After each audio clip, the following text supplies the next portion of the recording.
Hello and welcome to the podcast. Today we're here with Creating Confident Communication, and we are absolutely honored to have our guest, Ashlee Stratton, here. Ashlee is a highly requested, award-winning motivational speaker who gets results. With a background in performance, she powerfully shares her goal setting, habit stacking, and get result tools to help women create a life they love. From her training and one of the top 10 motivational speakers in the world, Ashlee engages and entertains her audience as they learn life-changing skills.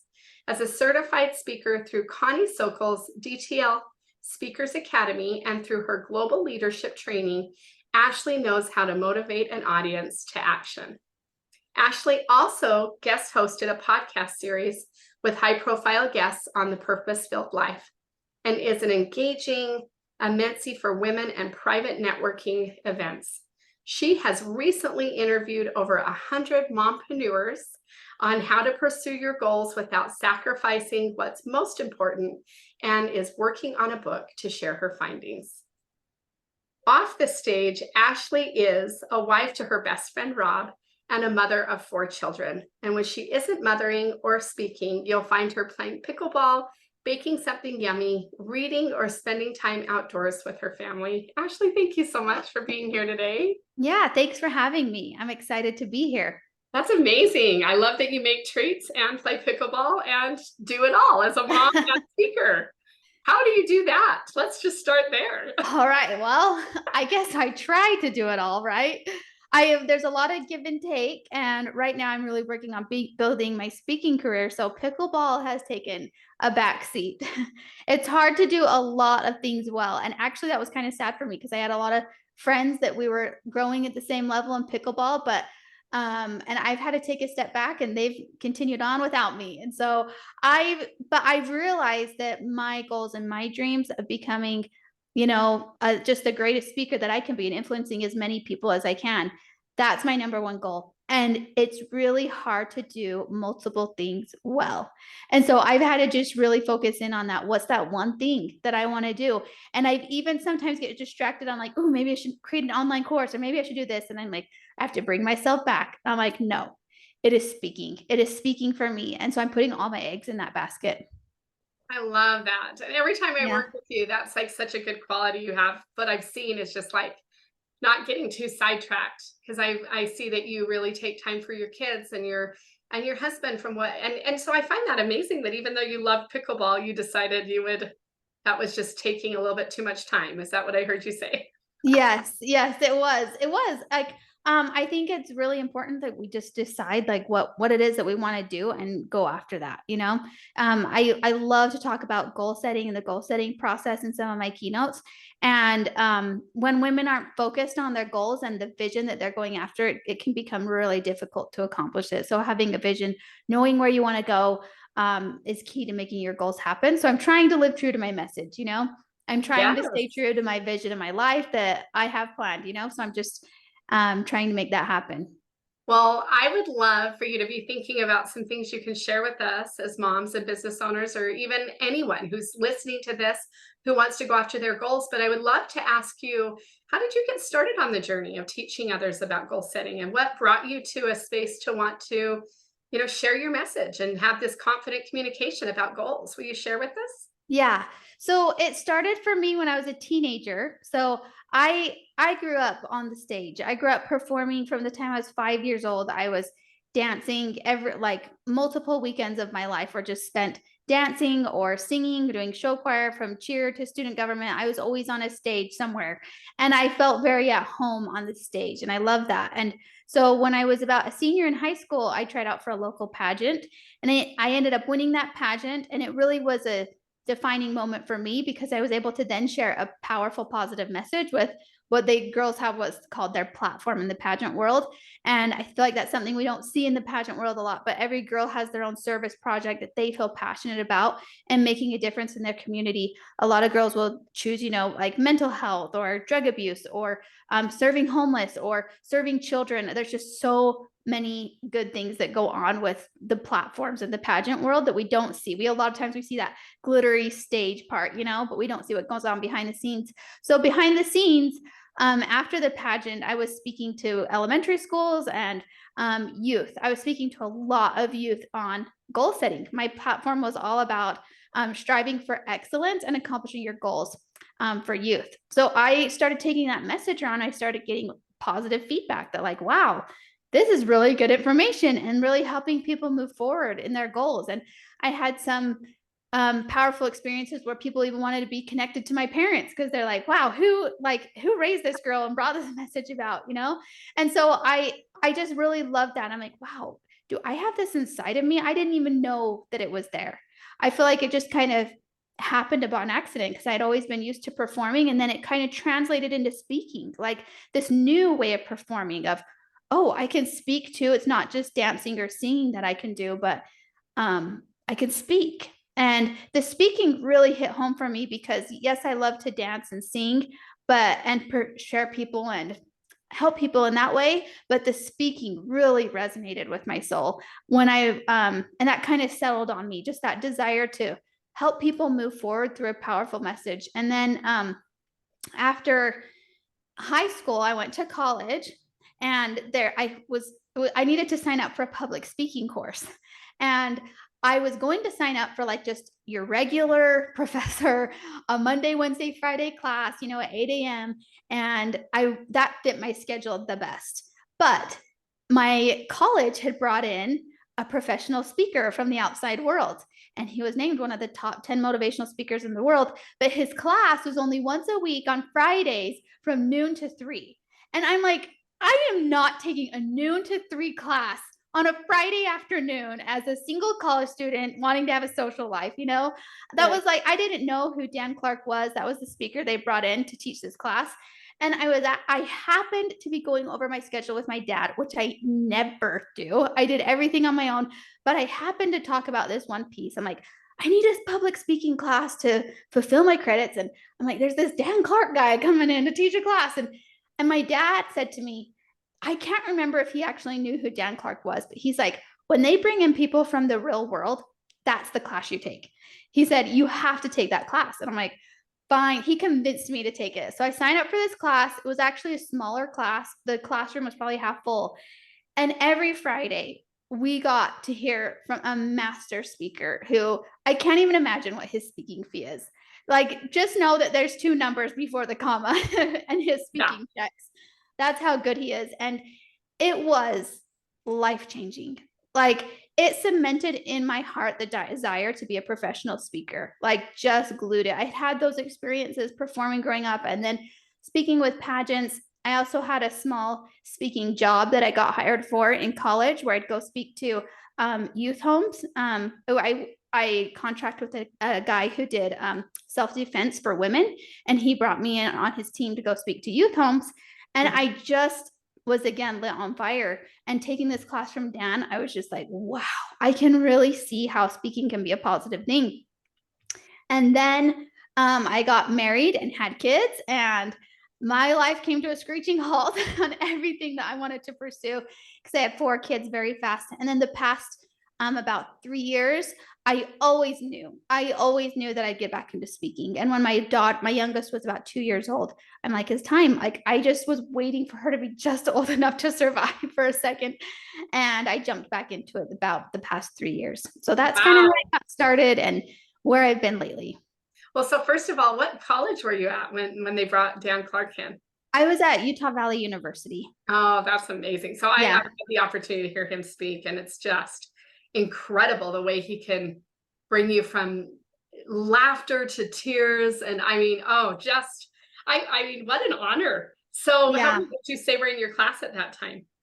There were probably, I want to say 15 to 20 kids, which wasn't a lot because I had classes with 150 kids, like in a stadium, and it was just like people were coming into class though with like huge like rock stars or Mountain Dews, like trying to just thinking we're going to have to try to stay awake through this class. And little did we know that our lives would be flipped upside down. It was just, he was a masterful storyteller, taught us so many things. And I think one of the biggest things he taught me is he said, people will always ask when you take the stage, why should I listen to you? And you have to have that credibility piece as a speaker, whether through your own story or through stories you've gathered or your credibility, certifications, just different type things. So last about 2 years ago, I got a speaking certification to up my speaking certification. And I've been doing a research project to help the audiences I speak with, just to up those credibility factors of answering that question of why should I listen to you? So as a speaker, you always want to bring value to your audience. And he taught us to always be doing and always be making ourselves better. And I remember he talked about a speaker once that he heard that said, I hiked Mount Everest 20 years ago, and he was sharing his experiences from that. And Dan's like, I know that was 20 years ago, but what did you do last year? What have you been doing lately to move yourself and make yourself better? So I'm always trying to up-level myself, make myself better as a speaker. That's just something I took from Dan. Oh, I just love that. Just recently I was actually having some people that were reviewing my speaking, which were amazing. They've come and spoke to us. We're both a part of the NSA. And one of the things that they had said, which I've really found, I've been pondering on it, is looking at how many times we're talking about ourselves versus how much we're giving, how much we're saying in our speeches, you and you and you. And I kept thinking how I want to be able to incorporate that. Do you have any thoughts to that, or does Dan, or and what you're bringing about with your survey? What is it that you share to give back to help with your audiences? Yeah, one thing that I think that's always powerful that you have to do as a speaker is tell a good story, right? You have to be able to do that well, tell it with dialogue, tell it with some humor. And then I've had a coach tell me once, nobody cares about you. And I know that sounds pretty harsh, but the audience always wants to know what's in it for them. And so even whatever story I tell, I always try to circle it back around and bring it back to the audience. And whatever niche it is that I'm speaking to, I try to relate it back to that niche. Ask them a question, have them do an exercise, have them write something down, have them say something to their neighbor, get the room involved, but always take it back to them and their situation is what I always try to do. Just to make it. I love that. So you just find a way in everything you're teaching to ask a question to come back around, because that's the thing. And what we're learning and teaching here and creating confident communication is some of us are learning how to speak, just how to have better conversations with our teenage children. Or our spouses. We're trying to learn that. And as oftentimes what I'm hearing you say is we could even do the same thing with any kind of communication, is always turn it around to listen. What are your thoughts on that? Because I'm just learning how I can be better at communicating effectively, not only in my speaking, but with my parenting, with my spouse, with my in-laws, with my family, and other people in my community. Yeah, I love that. I actually had a piece of advice that my sister-in-law gave to me recently on the listening part. I have amazing sister-in-laws. Most people feel like they have monster-in-laws. I have like angel-in-laws that are just awesome. We were out to lunch for Mother's Day. And so they were so wonderful at creating, you're talking about communication. My sister-in-law brought a question to ask all of us to spur the conversation at lunch. And she asked us, what did we feel like we've done good as mothers? And so we all went around and talked about that. And it was such a beautiful conversation. But she shared one thing that she'd been trying to do recently. And she said it was, let your children call the shots. And by what she meant by that was when they're ready to talk, like you might be ready to talk to your kid or give them a lesson. Like the minute they get home from school, you want to like teach them something or do something, or you might have a family time carved out and planned where you're going to teach a good principle, or you're going to, have a good mom moment. But she said a lot of times your teenagers will call the shot and be ready to talk at 11 o'clock at night. And so she said the other night, she said, I was trying to keep this in my head of letting my teenagers call the shots when they're ready to talk, And so she said it literally was 11 o'clock at night and they had just gotten a hot tub and their teenager wanted to go sit in the hot tub. And she's like, I do not want to go sit in the hot tub. It's 11 o'clock. I want to go to bed. She's like, oh my gosh, he's calling the shots. Like, so she said, I went and got in the hot tub with him. And she's like, for 45 minutes, he just told me all about school and this girl he liked and all these things. But she's like, I remembered to let him call the shot. And she's like, had I just not and cut him off and sent him to bed, she's like, I would have missed out on that conversation. And so I remembered this for me because it happened to me just recently. It was like past all my kids' bedtime. And my oldest had just gone home from football practice and he had just gone out of the shower and he was still wrapped up in his towel. And he like wanted to sit there and chat with me. And I'm trying to get 3 other kids to bed. And I'm like, I almost said, go get into bed. Like, stop talking. We all just need to get to bed because we all had school the next morning. But I stopped myself and I just turned to him. And I remember at this moment, he just leaned up against my bed and he was calling the shot. And I'm like, this is it. He's calling it. And he just sat and jabbered to me for 10 to 15 minutes. And I just sat and asked him questions and talked to him all about his football practice and just listened. And then he went to bed. And I'm like, and I was so glad that I had that connection moment with him because our lives are so busy right now. I'm in a very busy season of motherhood. And I'm so glad I stopped myself. I'm like, he's calling the shots right now. And so I just let him. And I think that can happen even when our businesses, like if there's business people listening out there or managers or coaches, sometimes your employees, they might come to talk to you when it's not a convenient time, right? But sometimes, and I understand we have to protect our time and our boundaries, but occasionally it might be wise to let them call the shots and be like, you know what, this isn't the most convenient time, but they might be willing to talk to you in that moment, you know, for 5 to 10 minutes and maybe let them call the shots, see how it goes, you know? I love that. So we're going to talk about, calling the shots. And, I do agree because I do have those kids ranging from 19 to 4. And I mean, we're in a lot of the same world with littles trying to speak and bigger kids. But I will share what you said was so powerful. I had a daughter, a little 10-year-old that had been having some nightmares and she hasn't wanted to come up and wake me. And I said, you know what? I'm always here for you. And it was kind of like she was trying to, like you said, call the shots. Yes. But I let her come and just snuggle by me and lay by me in the bed. And in the morning, she looked to me and she said, it just meant so much, Mom. Because usually my bed's my bed, right? Yes. Boundaries, because I'm so tired. But what I realized is just by letting her have that time to feel safe and know that she can talk to me about anything and open up about her dreams and that I'm not going to push her back to bed too, she just was so grateful. And so sometimes when we create those moments that aren't really the best for us, they might be the perfect opportunities to be able to communicate and let other people be open. So I really love that. Sure. Yeah. Yeah. So I would love to hear when we talk about this, in your journey, we like to talk about, or just for you, has there been any struggles or difficult times as you've been trying to pursue your business and do your speaking? And what would you say to the one who, maybe is feeling that struggle? I'd love to hear what the first question is, what struggles have you had with, in your own personal life with trying to pursue this or speaking? I would be curious if you've had any. Yeah, I would say 2. And one has been more recent. 2, the first one's just kind of a general one, but I think just the general struggle of being a mother and pursuing something that you love is very difficult.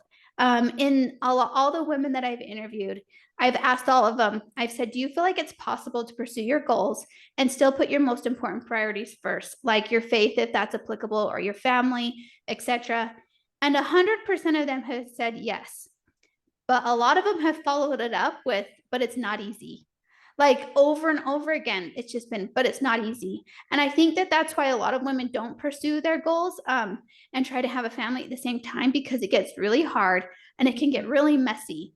And if you don't have that deep down desire and why of what you're doing, it can be really hard, I think, to push through the hard parts of those, because it's not always easy to leave your kids or arrange for a babysitter or ask for help, and those are some of the hard parts, and like relinquishing control a little bit of your household and maybe having a husband step in to help you, or staying up late if you don't have that support, or waking up early to work on it. Those are all very hard things.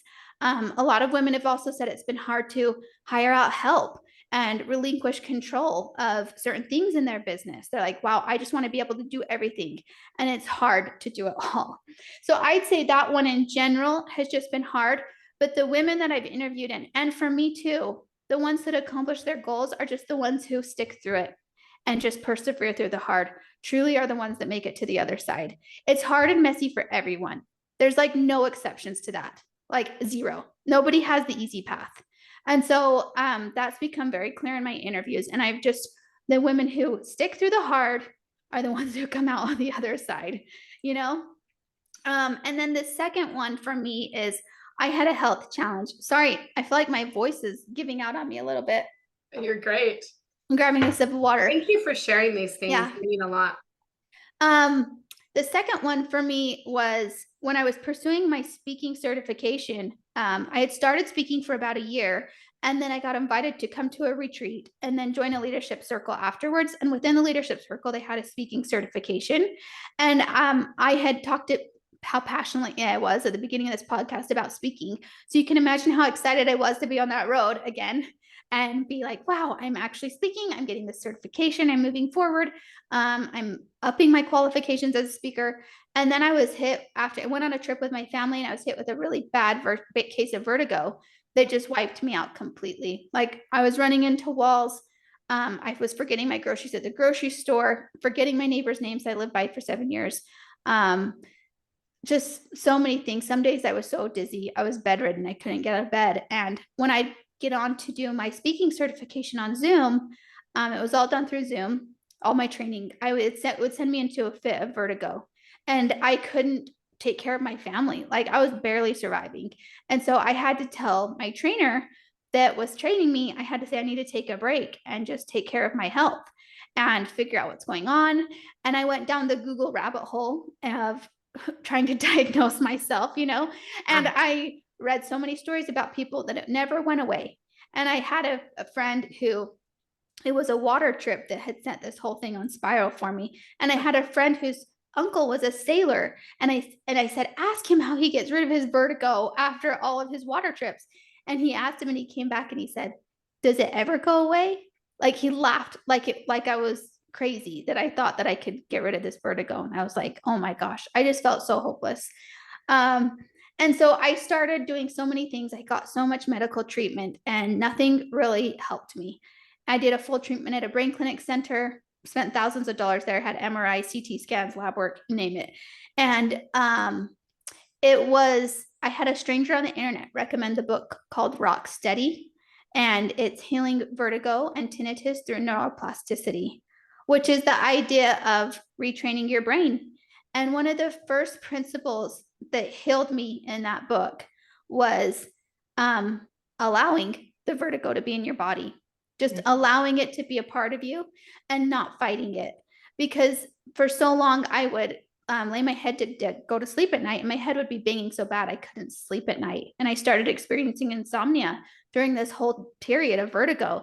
And it was terrible, because then that created a terrible brain fog from the fatigue.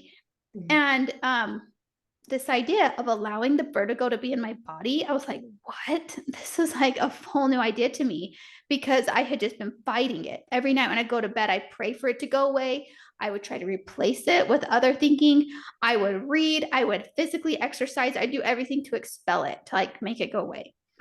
So to allow it to be in my body felt totally foreign to me. But I remember I'm like, okay, I'll try it, whatever. And so I like laid down that night and I just allowed it to be there. Like I didn't fight it at all. And that felt very scary, because I just remember laying there and I felt extra dizzy because I wasn't fighting it. It was just like all over my head. My whole body just felt like it was spinning. And then something crazy happened. I fell asleep within 10 minutes, like just out after just allowing it to be there. Because once I allowed it to be there, the stress of it completely calmed down. And I dove into a little bit about how the brain works in this. And when we're fighting something, it makes it grow bigger because we're giving it lots of attention. We're telling our brains that the vertigo or whatever it is, the stress, the anxiety, the depression is important. And so we need to give it lots of attention, if we're fighting it. And so it creates the neurological pathways in our brains to get stronger and stronger, because our brains are like a wheat field. And when we walk down a path in a wheat field once, you can't see it a lot, but when you walk it over and over again, it creates a strong pathway. And so when I stopped and when I allowed the vertigo to be there, the stress of it went away, and I wasn't walking that pathway of fighting it. So I wasn't making that pathway stronger, and it allowed me to fall asleep. And so I realized, like, through that process, there was another piece of this that allowed me to heal, is just starting to focus on how I want to feel, which was confidence and peace is what what I learned also from this book. And I did several things to help me after that in that healing journey to a place where now I still experience the vertigo and I still experience stress about my sleep sometimes, but I'm able to deal with it much quicker and much better. And the vertigo almost always goes away. Even if it's there for like 24 hours, maybe 48 hours, it always goes away because I just learned how to retrain my brain on how to deal with it. So, and through that process too, it's actually led me to create a new keynote called the A Cubed Method, and it's how to deal with fear and anxiety to accomplish your goals. Because Wow. I've realized in the process of interviewing a lot of women too, I've asked them if they deal with stress and anxiety pursuing their goals, and all of them say yes. And then they laugh and say they don't deal with it well. And my vertigo, after working with a therapist and many doctors, we've figured out, and I know this for me too, that it was all caused by stress. The whole vertigo episode, my body was having a physical reaction to too much on my plate, really, and to doing things that I just wasn't ready for. And my body just like physically stopped me from pursuing because I think my body knew that I wasn't ready for everything that I was taking on. And it just stopped me in my tracks. Wow. So it's been a real big learning curve the past 2 years, but it's led me to a really beautiful place. And I feel like a lot of our hard things we can go through can do that. Someone shared a statistic the other day about when they experience the death of a loved one, the percentage of people who can then turn around and create something beautiful that out of that is pretty small. And so I think if we can try and look for the ways we can create beauty out of the hard things that we go through, it can bring so much more fulfillment and value to our lives and to the lives of others. And so that's what I'm trying to do. Just create, lemonade out of lemons. And if you could say that cliche. Well, that's a beautiful story. First of all, what was the book one more time for those that missed it? It's called Rock Steady, Healing Vertigo and Tinnitus Through Neuroplasticity. So tinnitus is like the ringing in your ears, and I mean, there is so much more in the book than just that little piece that I said, but it was really amazing for people who are experiencing physical symptoms of any kind. Even they talk about migraines. A lot of migraines we have are caused from stress. She addresses those different things like that I think a lot of issues could be solved through reading that book if you feel like you have physical symptoms of stress. Right. Well, first of all, I feel like I've known you at least over a year, and I would never have known that you were struggling with that. It's interesting sometimes when our brains try to do that, go into comparison. Oh, it looks like they have it all together and they have it all together. There's nobody that isn't trying to work through some sort of trial or another. And so I love that was part of your learning process and that you were willing to share that with us. Just because on the outside, I had no idea. And I want to say that what you were saying about the neuroplasticity in the brain, I mean, that's something that I've come upon with my own teaching and speaking. I also do coaching, but how the brain, how things can be rewired, how we can get those new results and things can change in our body. And I love that you just said that you were able to feel it, because that's one of the things that I like to teach is just being open to feel what's going on around us rather than just trying to numbing it out, whether it's food or whatever it is. I just being open to sit and feel, even if that feels uncomfortable, to feel the pain or to feel that emotion that was coming up for you. Yeah. And I really think it comes to a place of allow and acceptance. I feel are very closely related. And I was just talking to a woman who heard me speak, and she heard me talk about this allow piece. And she came up to me and she said, my husband just passed away 4 months ago. And she's like, you would not believe it. But she's like, I miss him so much. She's like, of course I have my bad days, but I'm doing so good. And she said, the reason I am is because I came to acceptance so quickly. And she said, when you talked about allowing the bad parts of us to be a part of our life, it allows you to heal so much quicker. And she said, I almost skipped through the stages of grief and just went straight to acceptance. And she said, I feel like I've had so many more happier days than the average widow because I've just come to this place of acceptance. And she's not trying to fight it. And she's not trying to like wish it away. She's just accepted it. And she really, I could sense that about her, even just talking to her. She was even wearing a bracelet that said acceptance, you know? Wow. And so part of my keynote that I talk about too is just allowing those hard parts of our life, those stressful things to be a part of us. And I mentioned earlier in the podcast, nobody is there's no exception to the rule of the hard parts of life. You know, nobody has a pass card on that, you know? So when we fight it, when they come up, like those stressful or hard things, it just makes, I feel like, our mental state worse and the way we behave around other people worse. But if we can just accept it, then we can turn around and choose, okay, I've accepted this. I've allowed this to be a part of my story. Now what? Now you can focus on how you want to feel. Like, okay, I'm moving forward. I want to feel confident. I want to feel peaceful. I want to feel abundant. Like, that's where I can feel like you can start to make this shift, is once you've just accepted it, you've allowed it to be a part of you. And I personally love the word allow. I love that verb because it puts you in the driver's seat. Like, you're in control at that point. Once you're saying, I've allowed this to be a part of me, it's like that thing that you're dealing with, that stress or anxiety, is not controlling you anymore, because now you've allowed it to be there. So you're in control now. And so now you can control your emotions a little bit better. So I personally love the word allow even more than acceptance, because acceptance is almost surrendering. And sometimes I do feel like we have to do that, but I love the word allow. And I think I'm biased because that was a piece of my story, but I love the word allow if we could do that with our emotions. Well, I really love that because it is, like you said, giving us permission and giving us a choice. We're not forced to do anything, but we get to choose if we want to have something greater or more, and allowing the good and the bad. And I'm sure, just like everyone else, I've had those experiences that have been really hard, that I haven't felt like I could move forward. But when I look at what I've allowed to happen, there's so much growth. And like you said, look what you have. You have a beautiful keynote. You have tools to share because of a difficult situation. And so many that are looking and seeking answers about finding ways to be able to be more confident and be able to communicate.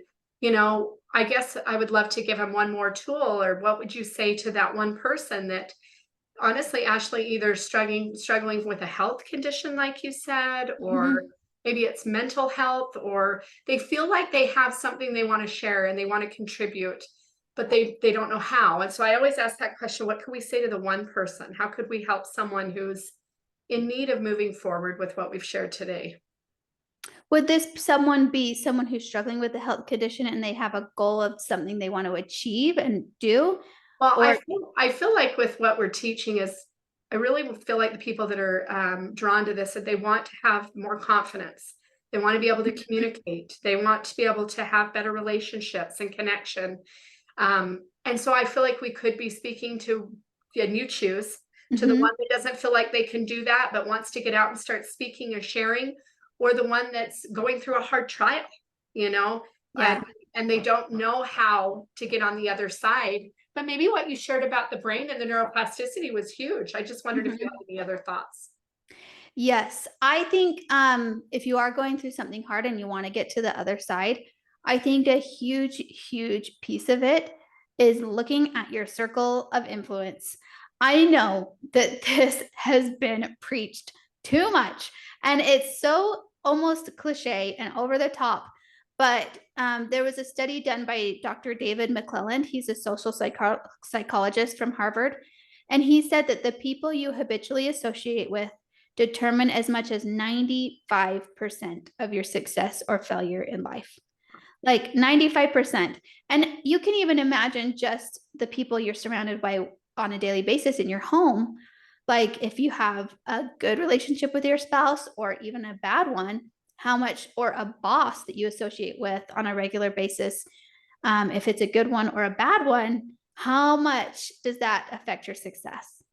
Right. It's almost everything. So many women have told me that part of their key to success is having a supportive spouse. Why? Because that's the person they're habitually associating with on a regular basis, right? It is such a massive piece. And then what if you don't have that? What if you don't have a supportive spouse? I asked a woman that did have a supportive spouse, and she said, then it comes down to self-love. It comes down to having enough self-love to sit down and have a hard conversation, a confident one, things that we're talking about right now, to sit down and have a conversation with your spouse to say, I love myself enough, and this is something that I want to do, and I would love for you to support me, or whatever that conversation needs to be for you. It really comes down to, do I have enough self-love for myself to go and do this thing, you know? So if that support's not there for you, that's what I'd say, because I think that people probably are 50-50 on both sides that are listening. And then the next thing, I had always heard of the power of masterminds. And during my vertigo spell, I was a member of a mastermind. And when I started going back, while I was still experiencing vertigo, the women in this mastermind were sharing their weekly wins, you know, of like, oh, I just got this done. I just wrote a new keynote. I just got this done on my website. And I was like, I'm here. Like, that's all I can contribute. But I started to want to be like my peers. And so I started slowly inching forward in my goals. They were pulling me along every week. They're helping me rise to a new level because they were rising and they took me with them, you know? So I would look at who you're surrounded by. Even if you're feeling like you're in the midst of a big mental struggle, being surrounded by the right people that are also rising, they will take you with them. And sometimes that does come down to having to pay to play. Sometimes higher level masterminds do cost money, but I also think there's a lot of wonderful groups on Facebook, and Instagram or TikTok or wherever you hang out on social media, LinkedIn. There's so many groups that you can find that are free to join. I just interviewed a woman, and there's a Silicon Slopes women's group that's free to go to in Utah. And she's like, you need to start coming to this. And I'm like, I do need to start coming to that. And so, and it's once a month and you can just go, like, you know, and so there's so many wonderful groups out there. If you just start asking and you start saying it out loud, things you want to do and things you want to move forward with, I think you'll be surprised at how many people are like, oh, you should come here. You should do this. Like when I was telling Dan early on, like in my college years, that I wanted to be a speaker. He's like, oh, you should come to the National Speakers Association. And I was like, what's that? He's like, I'll take you.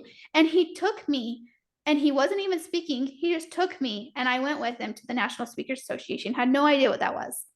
And I joined for the first time when I was in college, you know? So there's so many, if you just start saying what you want to do, what that goal is, start surrounding yourself with the right people, trying to find them, even if it's online, even if you can only do it from home. What a wonderful world we live in, that we can have that option to go and be surrounded by great people from the comfort of our homes. You know, there's so much goodness, so many things that we can do out there. If you're a writer, there's free critique groups. If you're a painter, there's painter groups. Like there's so many groups you can join to help you raise and rise to wherever you want to go. So it's just a matter of finding them and joining.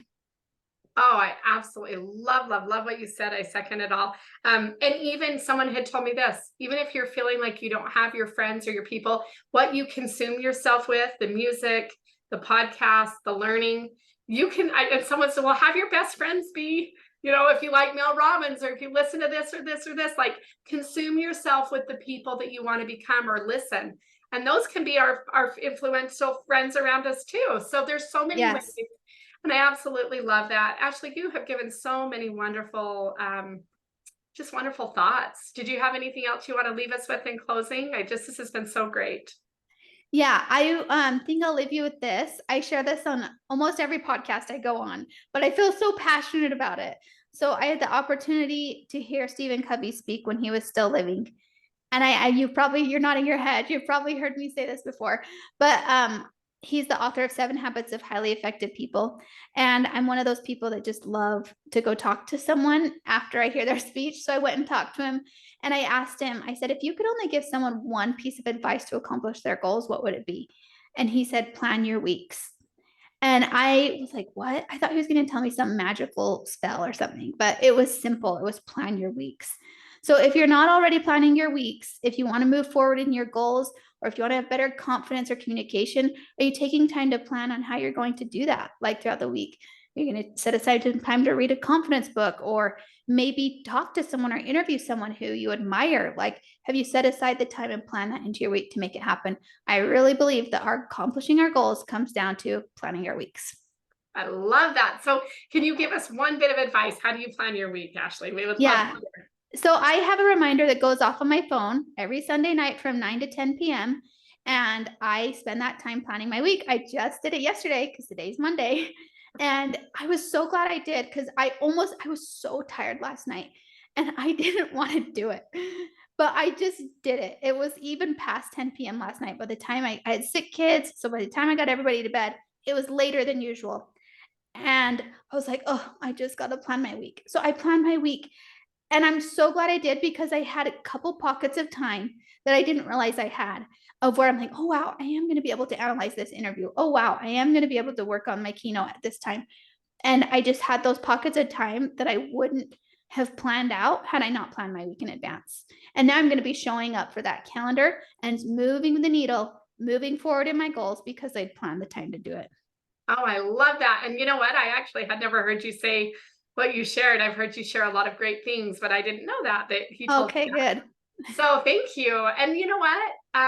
Let's just try a little bit. You know, if we want to go out and create confident communication, and we want to become better speakers, better mothers, have better relationships, what I'm hearing you say is just plan out your weeks and try to make time for the things that are the very most important for you. Yeah, absolutely. Absolutely. Well, thank you so much, Ashlee. We have learned so much from you today, and we appreciate your time. And if they want to find you, can you tell us where we can find you? We'll put some of your information in the show notes also. Yeah, you can find me on Instagram. It's at real Ashlee Stratton, Ashlee with 2 E's. And if you want to book me to speak or watch out for my book, you can check out my website, ashleestratton.com. And that's Ashlee with 2 E's. You're amazing. Well, so grateful for your friendship and always your wisdom. And thank you again. And remember, if we as young kids and mothers can go out and try to build confident communication and get our goals, then we know you can too. All right. See you next week.